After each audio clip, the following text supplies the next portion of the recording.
Welcome to Bala cars. இப்போ நீங்கள் பார்க்க போகிற கார் பார்த்தீங்கன்னா மாருதிக்குள்ள ஆல்டோ அப்படிங்கிற காரை பற்றி தான் பார்க்க போகிறோம். வாங்க வீடியோக்குள்ளே போகலாம். இந்த கார் பார்த்தீங்கன்னா மாருதிக்குள்ள ஆல்டோ.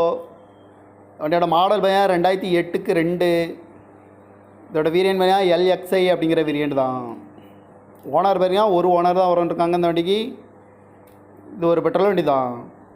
கிலோமீட்டர் பார்த்தீங்கன்னா 1,32,252 கிலோமீட்டர் ரன்னிங் ஆகிருக்கு. நோ சர்வீஸ் ரெக்கார்டு தான் அப்படின்ட்டு இருக்காங்க.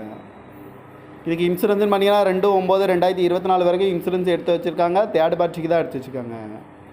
காரோட ப்ரைஸ் என்ன சொல்கிறாங்கன்னா 2,10,000 சொல்கிறாங்க. ரேட்டு குறைக்க முடியும்னு சொல்லியிருக்காங்க. குறைச்சி பேசி இந்த காரை பைப்பிங்களான்னு சொல்லியிருக்காங்க. ஏசி வந்துடும், பவர் ஷேரிங், சீட் கவர்லாம் மாட்டிங்கன்னா நியூ கவர் தான் போட்டிருக்கு. எஃப்சி பார்த்தீங்கன்னா 13/3/2028 வரைக்கும் எஃப்சி எடுத்து வச்சுருக்காங்க. கார் பார்க்க நடக்குன்னு பார்த்தீங்கன்னா தர்சன் கார்ஸ் ஈரோடு அப்படிங்கிற இடத்துல தான் அந்த கார் பார்க்க முடியும். TN 33 AK 7068 அப்படிங்கிற நம்பரில் தான் இந்த கார்